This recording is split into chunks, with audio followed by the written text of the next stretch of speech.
Hi guys, I'm Krista. Hi, I'm Chastity, Greetings. and salutations. Okay, so we are at Public Square in La Mesa. Shout out to them. They make the best latte that Chastity got me into. And our sponsor, our first sponsor. Yes, we have our first sponsor, Josh. Thank you so much, Josh. And I'm Yes. sorry that I said thank you in such a non-happy way earlier. We appreciate you. So if you guys ever are in La Mesa, come check out Public Square and get that pandan latte. With oat milk, hot. Yes, and decaf espresso if you're a weenie like me. No. Okay, so we were trying to figure out what subject we were going to touch on, and we went through a bunch of different, We have little we wrote them down ideas. on napkins, and we were going to choose which one, but then as Chastity was going through the list, we were like, okay, we both agreed on, is your sin too big, or is it holding you back from... His hair. Focus. Is your sin holding you back from serving God? Yeah. So we agree on that, and that's what we're going to touch on today. This is episode number 2, Officially. because we did episode number 2 a couple weeks ago. It Should we was tell on them there the for truth like, about that? yeah, it was on there for like a couple days, and then Chastity deleted it on accident. I did not. The first one. Oh. And then we redid the second one, and it was amazing. It was so deep and powerful and profound. And it was Chastity sharing her testimony. And you guys eventually will get there, and you'll be blessed by that in whichever format that we do it. But as she was uploading it, her phone died, and somehow it just is out somewhere in the universe, and it's not on her phone. She's had text look Multiple at it. Yeah. IT tech guys go look for it, and it has every video, every picture we took from that night, and not.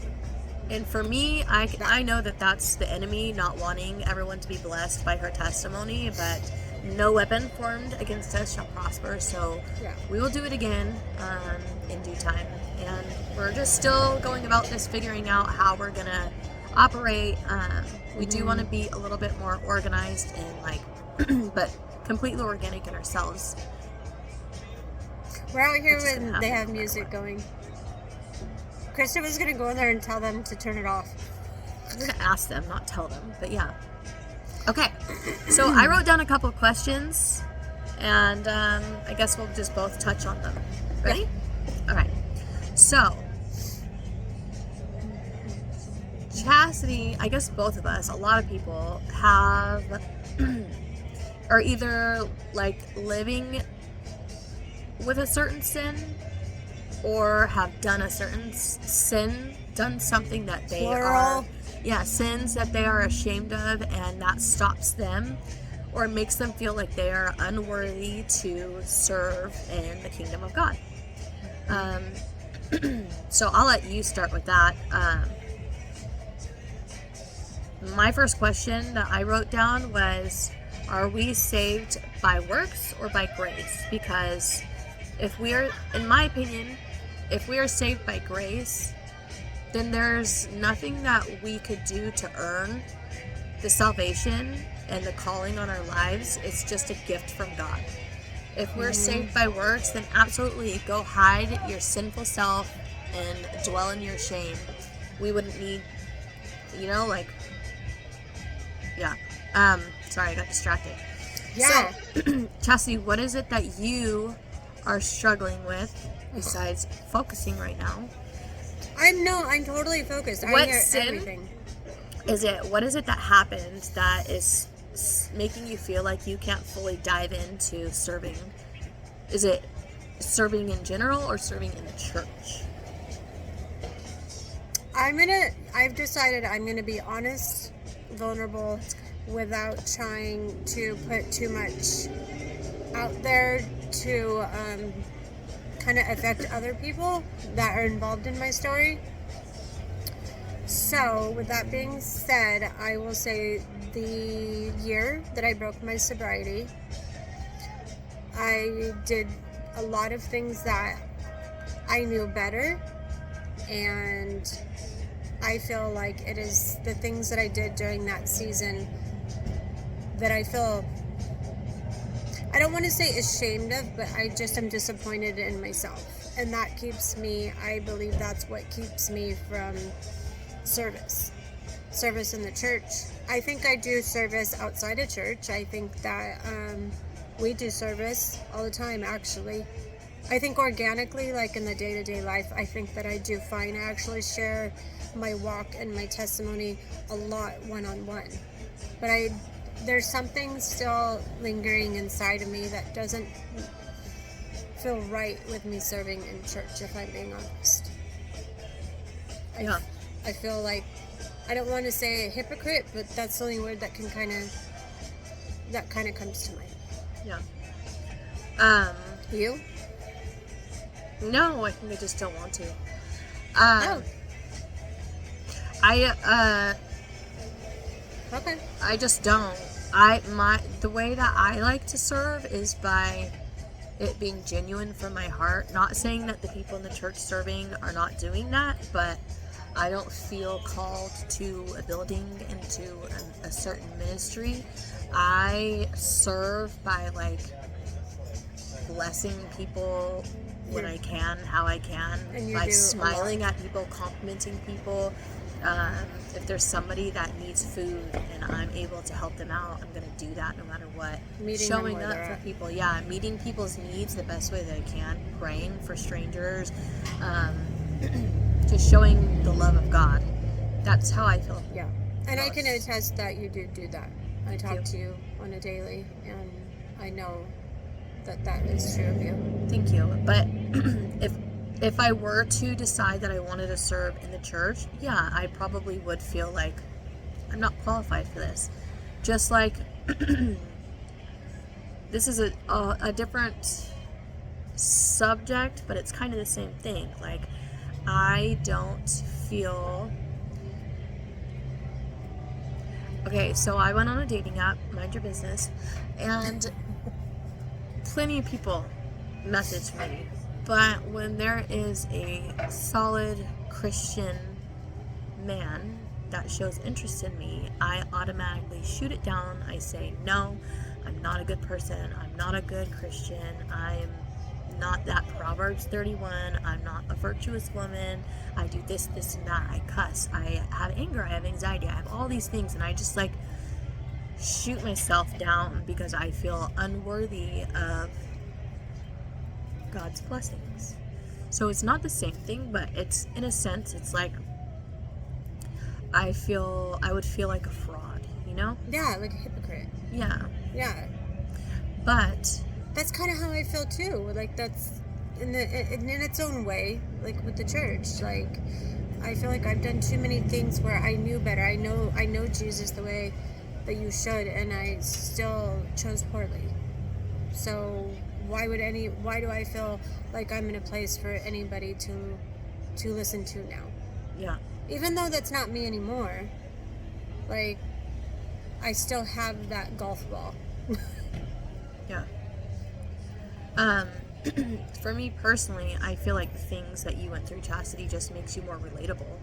I mean, sure, you knew Jesus, but like everybody that knows Jesus still struggles with sin. Everybody. Yeah. Sure, you can look at it and be like, well, they didn't go break their sobriety and go do this and that and land up in this place, you know, like you're going to compare yourself to other people, but you don't know what they're struggling with inside. You don't know what they're doing behind closed doors, who they're doing behind closed doors, if I could say that. I mean, I can tell, yeah, I'm not going to go there. But trust me, there's people in very, very high positions in the church that are doing shady stuff that I can tell, and nobody calls them out, and some people just don't see it, you know, but there they are serving. And yeah, you're right, because I mean, I don't really want to get into this too much, but like, we were serving, you know, when my stuff happened, and like I've forgiven that and watching him serve. So it's like, but I don't know why when it comes to me, it's just like I still feel that, yeah, it doesn't make sense. I just still feel like I'm not qualified anymore. Like, I just erased all of my works. I erased everything that I accomplished because I screwed up. But that's not the advice I give other people when they've screwed up. So this is why I'm still in therapy. So in 2025, we're going to take our own advice, right? Ooh. Maybe. And that even almost rhymes. That's the I goal. don't know. That's the goal. It's hard. I was crying in therapy today about that.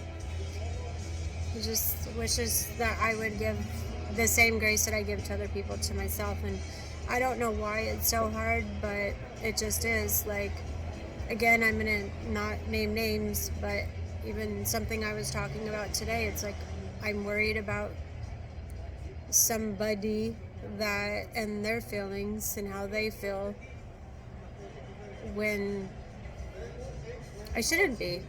You know, like, our minds just play tricks on us, making us feel unqualified, unworthy, based upon, I don't know, finish this off for me, because I don't want to, I can already see myself saying too much. Well, let's just go on to the next. Okay. Can God use sinners to preach the gospel or give love to other people?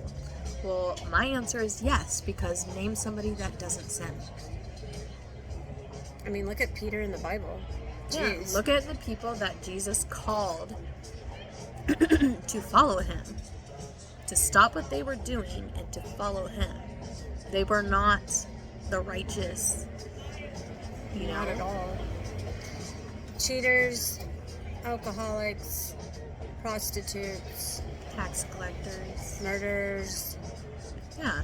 So, And of course, he calls why us are and we he so hard on ourselves again? He transforms our hearts, But sanctification is a lifelong process. And in the meantime, while we are going through the sanctification process, life is still happening. People are still hurting us. Trauma is still happening. We are still being betrayed. Things are still piling up. And yeah, we can have weak moments that lead to bad decisions, that lead to consequences, We're always gonna be we're not perfect. We're never going to be perfect. And nope. I think it's important to not, excuse me, I think the enemy uses that. He wants us to live in shame. You're either living in shame or you're living in love, right? You can't live in Or both. lust. Oh, sorry. That all goes with the shame. Yeah. And in order to serve God and to serve his people, you have to be operating in love. And if you're sitting there swallowed up in your shame and focused on yourself, you can't operate in love. And so that's where the enemy wants you, is isolated, feeling bad about yourself, like sitting there thinking about all the things that you've done wrong and how you're not qualified. Well, homie, you never were qualified. God is qualified, and he's the one who calls you to go and do his work. And That makes me sad. it's all between you and Jesus, The things that you do, the things that you struggle with, let him guide you and let him bring you out of it, Yeah. Why are you sad? Just because everything you're saying reminds me of me and you. And so it's like, why aren't we walking out? We are. Okay. We are right now. This is what we're doing. Exactly. There, you see, We don't have to be in a church. We don't have to be these perfect people. I think this podcast is going to touch a lot of people. We're just starting and it's super disorganized, but don't trip. We will get there. And we know that God will use it and use us to reach souls, because we're bold and we're going to tell you things transparently. and there's the proof in that is this. I really just felt right now like I should tell you, yes, I did break my sobriety. Yes, I did have a really, really poor season in my life. Like, was that not last year or the year before? I think it was last year. So I've been sober a little over a year now. And I, just so you guys know, whoever is watching this, like, realized that I was a wreck.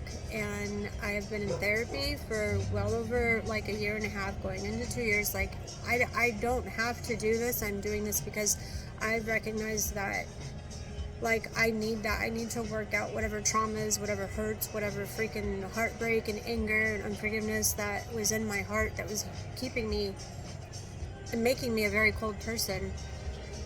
I'm putting in that work. Like, I've been in a Bible study, which I didn't feel like I wanted to go to because I felt like again, like a hypocrite. I didn't feel like I belonged there anymore because of the choices that I've made. There are things that I'm going to be honest with you that I really want to do. I wanted to respond to certain things, and the only reason I'm not is because I feel like my walk is telling me, like, keep your eyes on the road, Chaz. Like stay focused on the things that that are going to push you forward. Again, I've been sober. I've been doing like a lot of steps to get myself back to being proud of me. And I know Krista has been doing a lot of steps to work on herself. I don't want to speak for you, so you can say what you've been doing, because it's been a lot. And I think it's a lot because I know you personally. And I know the work that you're doing now is significant. So it's not like we're talking to you guys from a place of not trying to be a little bit better each day. Yeah. And we've both been in positions where we felt like we were in a better spot, closer to God, or I don't know, closer to God, but like... Girl, you've been to Haiti. Yeah, I mean, I went to a 9-month discipleship school. I went to one short missions trip. Like, I was very dedicated to God, and I just have a hard time now. And I graduated pastoral support class, which is a 2-year Yeah. class. So, I mean... So we've been in positions where we did feel like, okay, we could serve, you know? Like, we didn't feel bad. Like, our conscience was clear. We're walking that path. And we're coming to you in a different position now where it's like... Hey, I'm a real sinner. life, yeah, real life happens, and we're not perfect. We never were. But God can still use us, and He can use you. And all you need is an open heart and the willingness to do it. That's what He calls. Like, what does it say? The What does labor is what say? plenty, Oh, but something is but few. the workers are few. You get the drift. There's lots and lots Half and a lots quote. and lots of work out there that needs to be done for the kingdom of God. But who is going to stand up and say, me, I will go? We will. I will. I will. And As best do we as I have can. to be perfect before? No, not at all. We just need to be open to His calling and open to His Spirit and whatever it is that He tells us to do. And right now, I think that this podcast is where He's calling us. And then, you know, every day there's other things that God will have us do. Just treating people kindly. Loving people where they're at. Yes. Not making them feel bad about where they're at. You don't have to be some perfect Christian. You don't have to have some, I don't know. You don't have to know the Bible. You don't have to have everything memorized, all of that. There's no degree in the kingdom of God. There's just a willing heart and an open heart and listening to His call. Next question. Oh, okay. That's basically it. Oh. And we only have a minute and 15, 14, 13 seconds. You know, I've often, like in the last month or so, and I used to do this probably a little bit more often, but just in the last month or so, when I've been struggling with my brain and just thoughts and stuff, I think about sitting like in a garden or farm or something. For me, it's always a farm. But I think about nobody else around, just Jesus sitting on a rock. I'm sitting on a rock, and we're talking to each other. And I ask Him the questions that I'm asking myself. And I think about, what do you think His response would be? And often... He just loves you. Well, oftentimes it's like you already know the answer, and I think our flesh just gets in the way, and it just helps me a lot to picture that scenario, just me and Him and what He wants me to do. And quite often I kind of do feel like we know the answer deep down. It's just sometimes it's hard accepting and forgiving oneself. We got 4 seconds. I guess the end result is you are worthy. Bye. Bye.